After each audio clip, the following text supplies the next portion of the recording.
Imagine a flat commercial roof in the middle of July. The sun is beating down, the air is thick, and the surface temperature of the asphalt is hovering somewhere around 150 degrees Fahrenheit.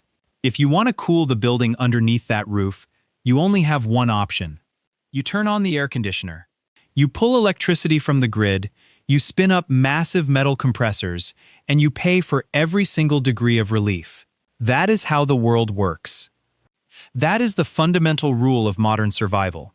Now, imagine that same roof on that same sweltering July day. But this time, someone has rolled out a layer of material across it. The material is thinner than a piece of cardboard. It has no wires attached to it. It has no moving parts. It contains no batteries. It draws absolutely zero electricity. And yet, the surface beneath that material is not 150 degrees. It is sitting at a cool, completely stable 60 degrees. It sounds like a direct violation of the laws of physics. But it is not a concept. It is not a digital render from a Silicon Valley startup looking for venture capital. Researchers at China's Zhejiang University have developed a groundbreaking metafabric, a paper-thin cooling film that can drop surface temperatures by up to 27 degrees Fahrenheit or 15 degrees Celsius in direct, blazing sunlight. It requires no fans, no coolant, and no connection to a power grid. It works entirely on its own, constantly pulling heat away from whatever it touches. For the last 100 years, the United States has relied on brute force to beat the heat. We burn coal, we burn natural gas, and we push massive amounts of electricity through millions of miles of copper wire just to keep our living rooms comfortable. We assumed that was the only way to do it. But a breakthrough happening right now on the other side of the planet is proving that assumption completely wrong. And to understand just how disruptive this zero electricity cooling film actually is, you first have to realize how dangerously fragile the American way of cooling has actually become. Every single summer, millions of Americans play a high-stakes game of chicken with their power grid. Whether you live in Texas, dealing with urgent ERCOT warnings, or in California facing the constant threat of rolling blackouts, the story is exactly the same. The temperature spikes, the air conditioners turn on, and the entire electrical infrastructure groans under the crushing weight of the demand. In the United States, air conditioning is not just a comfort, it is a massive, relentless financial burden. Nearly 20% of all the electricity consumed by American buildings is used for one single purpose: keeping things cool. That is billions of dollars pulled directly out of the pockets of everyday consumers every single month. You open your electric bill in August, you wince at the number, you pay it, and you brace yourself for September. But here is the most frustrating part about how we cool our homes. We are completely trapped in a technological doom loop. When you turn on your traditional air conditioner, it does not actually eliminate the heat. That is a massive public misconception. It simply takes the hot air from inside your house and mechanically pumps it outside. That is why the outdoor unit of an air conditioning system is always blasting out hot air.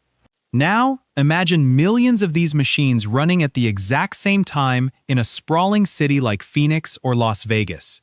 They are all taking indoor heat and aggressively dumping it into the streets. They are literally making the city itself hotter. Because the outside air gets hotter, the machines have to work even harder to cool the inside. They pull more electricity from the grid, they strain the power plants even further, and they pump even more heat into the atmosphere. It is a vicious, endless cycle. The hotter it gets, the more power we burn. The more power we burn, the hotter our cities become. We have spent the last few decades trying to fix this problem the only way we know how. We try to engineer slightly more efficient air conditioners. We try to build bigger power plants. We try to upgrade the old copper wires hanging on our telephone poles. We have been fighting a brutal war of attrition against the sun, and we are still using the exact same fundamental playbook from the 1950s. But the fatal flaw remains. As long as you rely on a machine that needs electricity to fight heat, you will always be a slave to the power grid. To actually break this cycle, you cannot just build a better machine. You have to cheat the system entirely. You have to find a way to make the heat simply vanish. bypassing the power grid and the atmosphere altogether. And to do that, Chinese engineers realized they had to look past the sky and aim straight into the freezing darkness of deep space. If you want to understand how a piece of fabric can magically erase heat without using a single watt of electricity, you have to look up, way up, past the clouds, past the atmosphere, and straight into the void of deep space. Space is the ultimate refrigerator. It is a vast, endless expanse sitting at roughly minus 450 degrees Fahrenheit. It is the perfect place to dump unwanted heat. But we have a problem. The Earth is wrapped in a thick atmospheric blanket. That blanket is great for keeping us alive, but it traps thermal energy inside. For years, people thought the best way to keep a building cool without electricity was simply to paint the roof white. The logic makes intuitive sense. White reflects sunlight. But reflecting sunlight is not the same thing as actively cooling. A white roof just stops a building from absorbing new heat. It does absolutely nothing to remove the heat that is already trapped inside. This is where the scientists in China cracked the code. They utilized a concept called passive daytime radiative cooling, but they engineered it into a thin, flexible metafabric. And what this fabric does is genuinely mind-bending. Everything around you emits heat. Your body, your car, the walls of your house. But they emit heat in broad, messy waves that get absorbed by the atmosphere, bouncing back down and making the air around us hotter. The new Chinese cooling film does not do that. Because of its microscopic structure, a highly precise mix of specialized polymers and ceramics, it takes the heat from whatever it is touching and channels it into a very specific, tightly focused wavelength, exactly between 8 and 13 micrometers. Why does that specific number matter? Because 8 to 13 micrometers is a loophole in the sky. It is the exact frequency where the Earth's atmosphere becomes completely transparent. It is an invisible, open window to the stars. When the fabric emits heat at this precise wavelength, the atmosphere does not absorb it. The greenhouse effect does not trap it. The thermal energy shoots straight up, slicing through the air like an invisible laser beam, and escapes directly into the freezing vacuum of deep space. It is literally throwing the heat off the planet. Because it is constantly beaming thermal energy into the void, the fabric physically drops in temperature. It becomes colder than the ambient air around it, even while it is sitting directly under the scorching noon sun. No compressors, no refrigerant fluids, no hum of a motor. Just pure, elegant physics exploiting a backdoor in the Earth's atmosphere. It is a beautiful piece of science. But a clever science experiment sitting on an isolated lab table does not threaten global industries. A prototype does not lower your electric bill. What makes this technology a real threat to the Western status quo is not just how it works. It is what happened when Chinese manufacturers realized how easily they could mass produce it. If you find a new way to cool down a building, but it costs $1 million to make a single square foot of the material, it does not matter. It is useless. It remains an interesting academic footnote. The history of technology is littered with amazing prototypes that were too fragile, too expensive, or simply too difficult to manufacture at scale. When the research out of Zhejiang University first started making headlines, the immediate reaction from the traditional HVAC industry in the West was a polite, dismissive shrug. They assumed it was just another expensive lab experiment. They assumed the researchers were using exotic elements or impossibly delicate nanotechnology that could never survive the real world. They were wrong.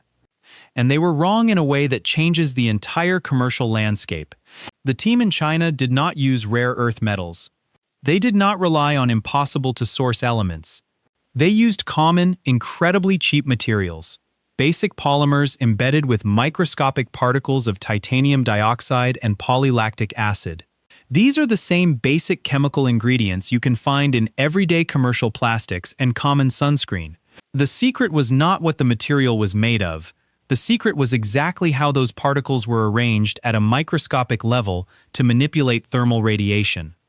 Because they used standard industrial polymers, the Chinese engineers unlocked the holy grail of physical manufacturing. They unlocked roll-to-roll processing. Roll-to-roll processing is the same highly efficient, low-cost method used to print newspapers or manufacture plastic wrap. Huge industrial spools pull raw material through a machine, rapidly coating, pressing, and rolling it out at high speeds. It means you are not building this cooling film one precious square inch at a time in a clean room. You are printing it by the mile.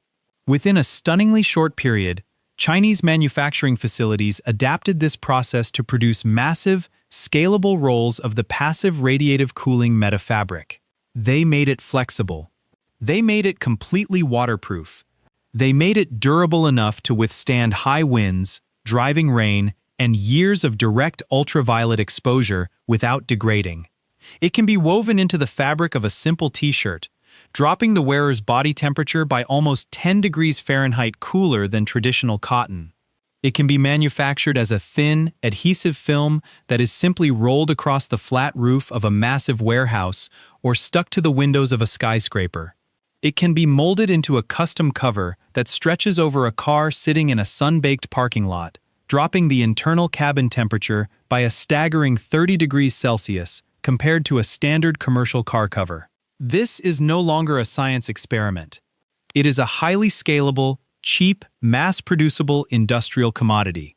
It is a raw material that can be shipped on pallets, unloaded at construction sites, and applied by regular laborers with a squeegee and a roller. And every time a layer of this film goes onto a roof, a window, or a wall, something terrifying happens to the companies who make their money selling cold air.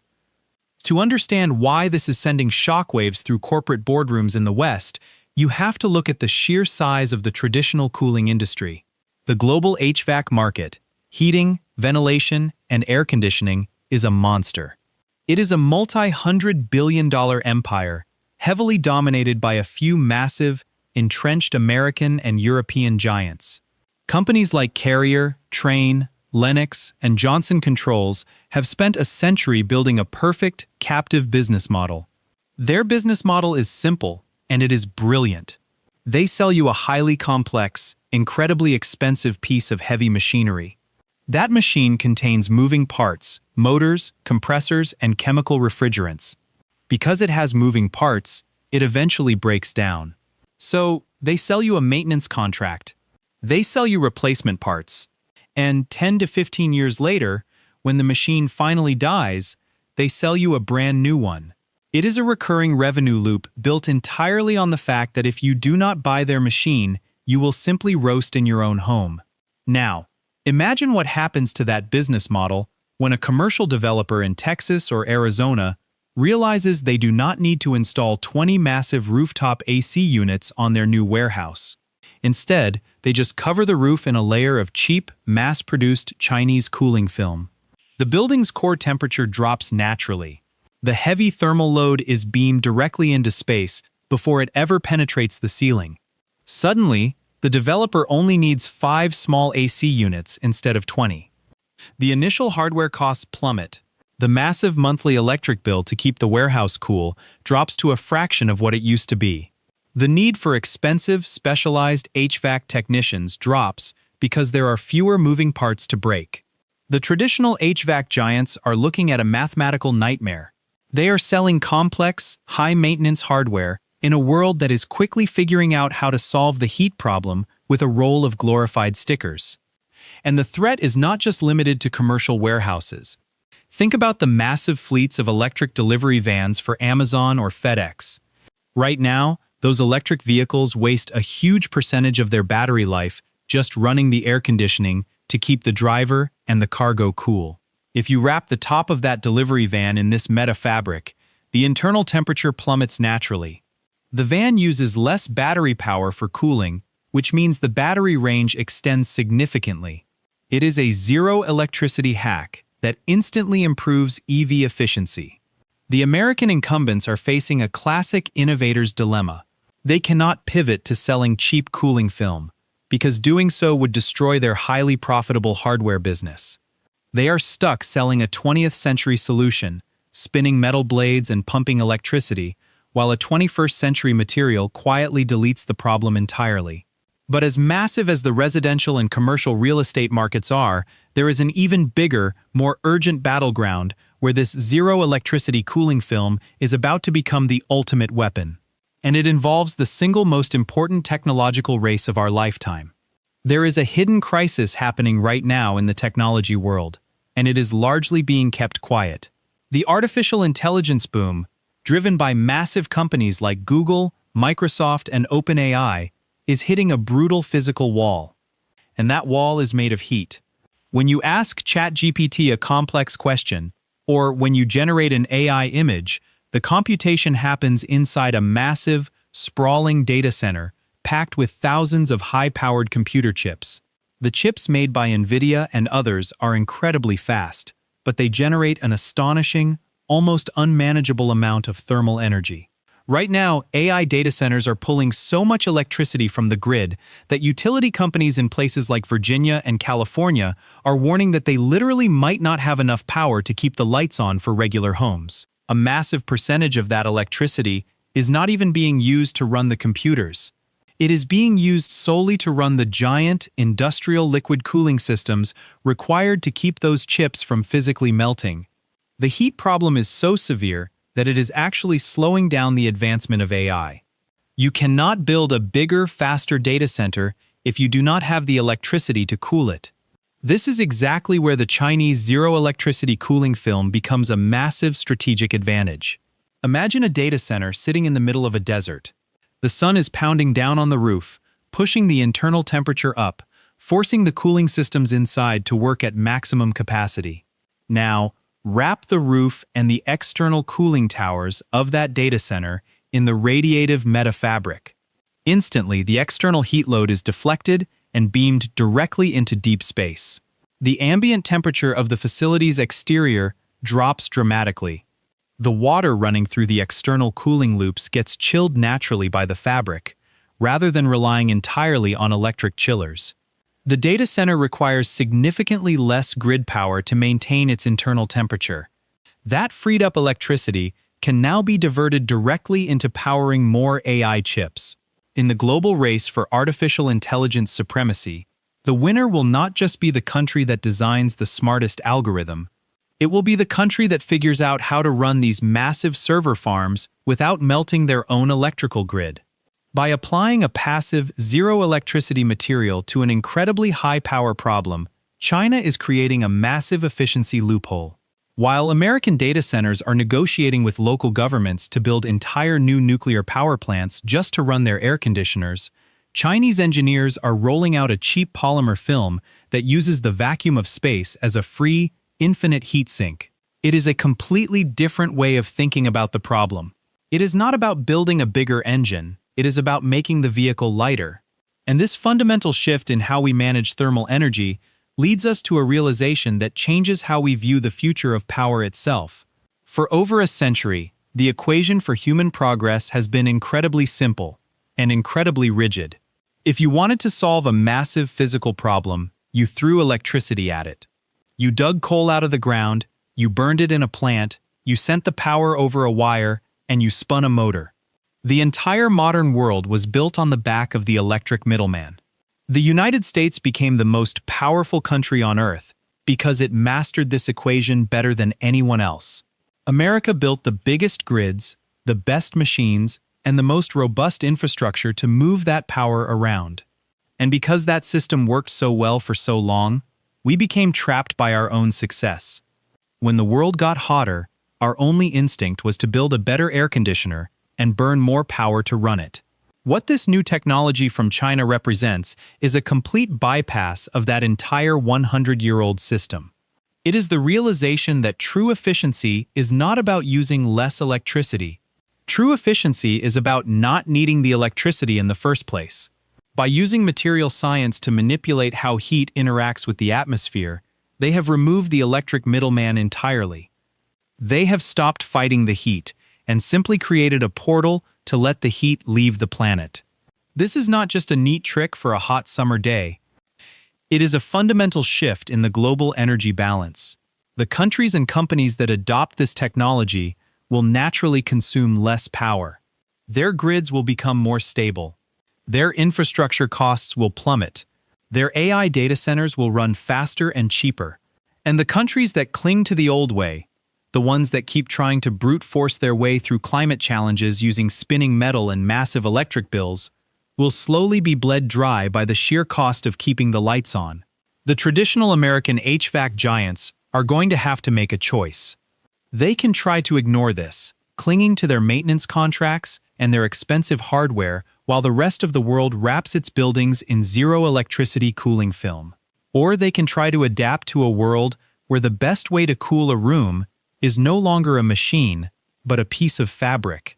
The next time you open your electric bill in the middle of August, and you see that massive number staring back at you, think about that paper-thin film. Think about the fact that you are paying a premium for a 20th century solution, while a 21st century material is already proving that the heat can simply be deleted for free. If this deep dive completely changed how you look at the future of technology and energy, hit the like button right now. It is the best way to tell the algorithm to show you more content exactly like this. Subscribe and turn on the bell so you do not miss the next massive shift in global power. Now, I want to hear from you. If you could buy a roll of this zero-electricity cooling film today, where is the first place you would put it? Drop your answer in the comments below. I read every single one. We will see you in the next one.